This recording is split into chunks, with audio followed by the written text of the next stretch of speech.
ಅಮೆರಿಕದ ಅಧ್ಯಕ್ಷ Donald Trump ಅವರ ಇರಾನ್ ಕುರಿತ ಯೋಜನೆ ಸೋರಿಕೆಯಾಗಿದೆ ಎಂಬ ವರದಿಗಳು ಹೊರಬಿದ್ದಿದ್ದು ಮಧ್ಯಪ್ರಾಚ್ಯದಲ್ಲಿ ಉದ್ವಿಗ್ನತೆ ಹೆಚ್ಚಾಗಿದೆ. ವಿಶ್ವಾಸಾರ್ಹ ಮೂಲಗಳ ಪ್ರಕಾರ ಅಮೆರಿಕ ಸೇನೆ ಇರಾನ್ ವಿರುದ್ಧ ವಾರಗಳ ಕಾಲ ಮುಂದುವರೆಯುವ ಸೈನಿಕ ಕಾರ್ಯಾಚರಣೆಗೆ ಸಿದ್ಧತೆ ನಡೆಸುತ್ತಿದೆ ಎಂಬ ಮಾಹಿತಿ ಬಹಿರಂಗವಾಗಿದೆ. ಇದು ಕೇವಲ ಸೀಮಿತ ದಾಳಿಯಲ್ಲ, ಅಗತ್ಯವಿದ್ರೆ ದೀರ್ಘಕಾಲೀನ ಕಾರ್ಯಾಚರಣೆಯಾಗಬಹುದು ಎಂದು ಹೇಳಲಾಗಿದೆ. ಮೂಲಗಳ ಪ್ರಕಾರ ಪೆಂಟಗನ್ ಈಗಾಗಲೇ ಮಧ್ಯಪ್ರಾಚ್ಯ ಪ್ರದೇಶದಲ್ಲಿ ತನ್ನ ಸೈನಿಕ ಸಾಮರ್ಥ್ಯವನ್ನು ಹೆಚ್ಚಿಸಿದೆ. ಹೆಚ್ಚುವರಿ ನೌಕಾಪಡೆ, ಯುದ್ಧ ವಿಮಾನಗಳು ಹಾಗೂ ರಕ್ಷಣಾ ವ್ಯವಸ್ಥೆಯನ್ನು ನಿಯೋಜಿಸಲಾಗಿದೆ.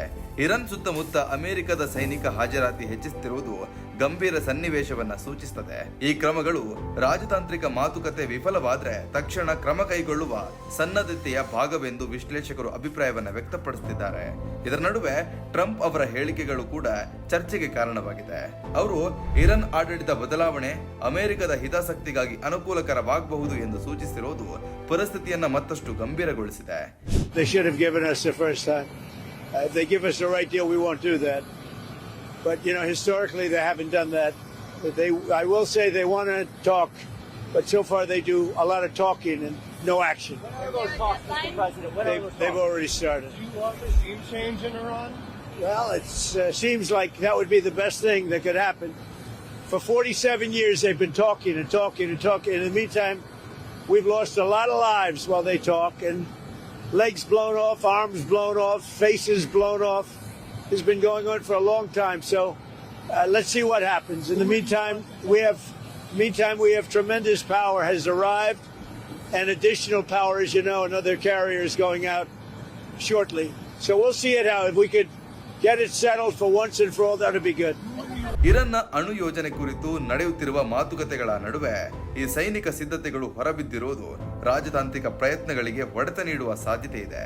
ಅಮೆರಿಕದ ಯೋಜನೆ ಕೇವಲ ಅಣು ಕೇಂದ್ರಗಳ ಮೇಲೆ ದಾಳಿ ಮಾಡೋದು ಮಾತ್ರವಲ್ಲ, ಅಗತ್ಯವಿದ್ರೆ ಇರಾನ್ನ ಪ್ರಮುಖ ಸೈನಿಕ ಮತ್ತು ಆಡಳಿತ ಮೂಲ ಸೌಕರ್ಯಗಳನ್ನ ಗುರಿಯಾಗಿಸಬಹುದು ಎಂದು ವರದಿಗಳು ತಿಳಿಸಿವೆ. ಇದರಿಂದ ಕಾರ್ಯಾಚರಣೆ ವಾರಗಳ ಕಾಲ ಮುಂದುವರಿಯುವ ಸಾಧ್ಯತೆ ಇದೆ.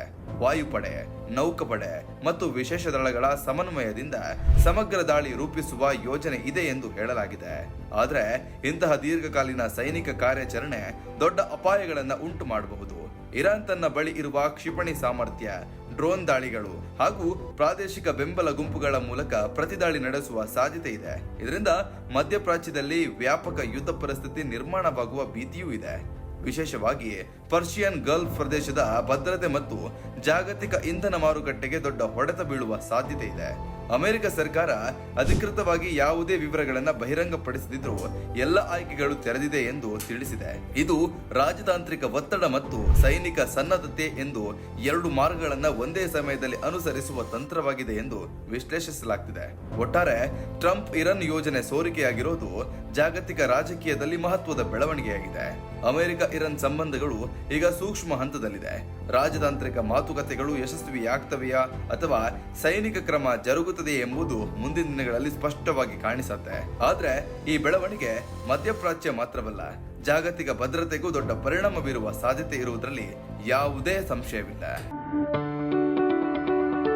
ಯಾವುದೇ ಸುದ್ದಿಯ ಅಪ್ಡೇಟ್ ಅನ್ನ ಮಿಸ್ ಮಾಡ್ಕೊಳ್ಬಾರ್ದು ಅಂದ್ರೆ ಈಗ್ಲೇ ಒನ್ ಇಂಡಿಯಾವನ್ನ ಸಬ್ಸ್ಕ್ರೈಬ್ ಮಾಡಿ. ನಿಮಗೆ ಬೇಕಾದ ಭಾಷೆಯಲ್ಲಿ ಎಲ್ಲಾ ಸುದ್ದಿ ತಿಳಿಬೇಕು ಅಂದ್ರೆ ಒನ್ ಇಂಡಿಯಾ ಆಪ್ ಅನ್ನ ಡೌನ್ಲೋಡ್ ಮಾಡ್ಕೊಳ್ಳಿ.